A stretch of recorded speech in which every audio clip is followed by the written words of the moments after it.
Hey y'all, welcome back to a special edition of Norse, of course, Cooking with Denver Moore. Yeah, that's right, I decided to be a little silly and get half of my outfit on for my TikTok videos. So this is Denver Moore, and we're going to do the second video. By the way, y'all don't know this, but I'm going to be posting a butter recipe here in a little bit. So far it ain't worked, it's been shook for about an hour. If it don't work, then just ignore this part. So what we got here is our Dutch oven, and inside our Dutch oven is just a tiny little bit of water, some olive oil, some crushed red pepper flakes, and that is it so far. We're going to get real quick, we're going to cut an onion. I already sleeved it, but y'all notice I left the bottom on there, right? Leave your bottom on. Make sure you wash your hands. And we're just going to give us a kind of a rough chop. So one cut right there. Cut that bottom off now. Give that a half chop. And a half chop. Turn it. Kind of rough chop it. You don't want the pieces too small. Because in all honesty, we're not going to be eating onion anyways. And well, maybe. I don't know. It's hard to say. My crew, they'll probably eat it. We're making a corned beef brisket. And this is one of my favorite recipes. Pretty simple. So in our pot of red pepper flakes, oil, olive oil, and water. Just kind of break up your onion a little bit, just like so.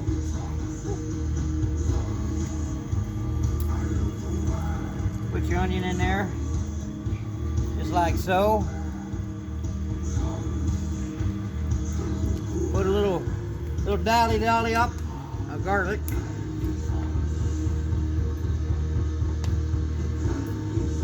Alright. I don't know how much, y'all.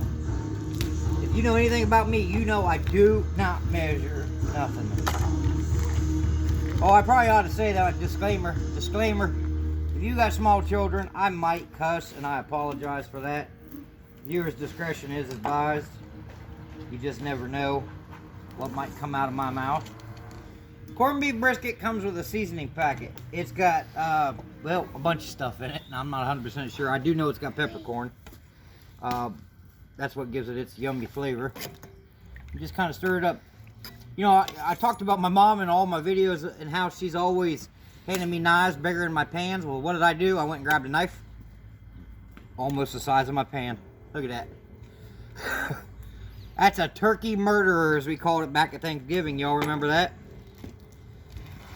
Now this will be the last thing we cook on top of this, because we don't want to get cross-contamination. This is a pretty brisket. What we're going to do is put some scores across the top, just like so. And I don't care who sees this, probably nobody. They'll say, well, what'd you do that for? That's an idiot thing to do. Well, I don't care what you think. This is just how I do it, and I don't know why. I probably saw some chef on Food Network do it one time and just started doing it. But I scored the meat on both top and bottom, and that's going to get laid right down into there. And then we're going to cover that with a lid. And once that's covered with a lid, we're going to move it over to the fire.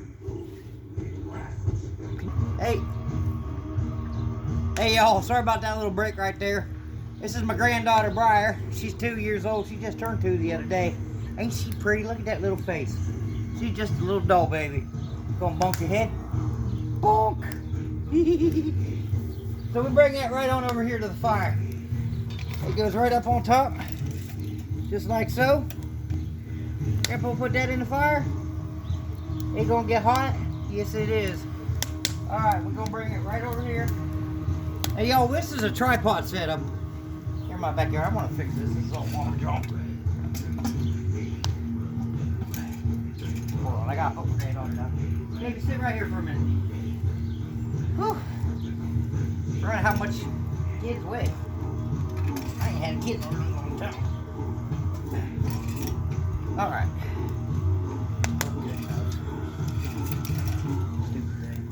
Whatever, it's good enough, I don't care. And my tripod setup's got a pulley and some chains. and it's gonna come down.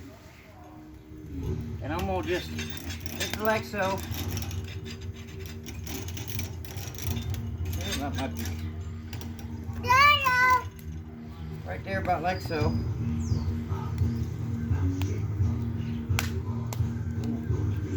Gonna catch on fire here in about half a second. That might not be good. Unfortunately, my other channel with my other views, I ain't normally outside my fire pit with that thing on. So let's grab this right quick, see if we can get just a little bit more level somewhere.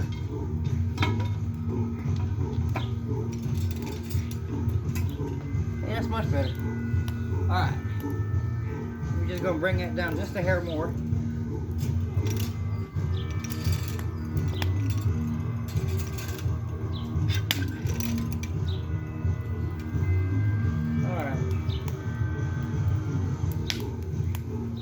And then what I'll do is I'm gonna get a bungee strap. Hank Briar, don't touch that, honey. Grandpa's got a bungee strap around. Got it?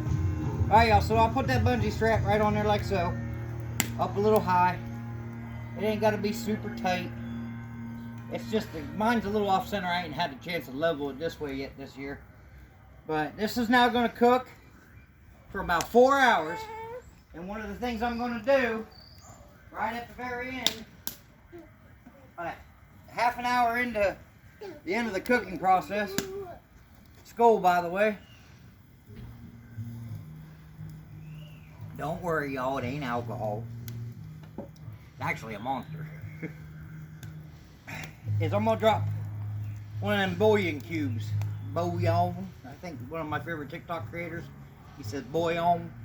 We're going to drop bouillon cube in there and let it cook for maybe the last half hour, 40 minutes of the cooking process. That's going to come out there. We'll cut it real thin. Remember something, y'all, when you're cooking with brisket, brisket does not change color, especially corned beef brisket. It will be red. Okay, it will come out and taste kind of like pepperoni in a way. So, my granddaughter over here about to steal her daddy's Fago. Whoop, whoop. Anyways, y'all, I just want to thank you for coming for this. I hope you learn how to use a Dutch oven on the fire, and I hope you learn how to make yourself a good corned beef brisket. As always, y'all, thank you for turning into my channel, standing here with my silly, stupid butt, and God's love you.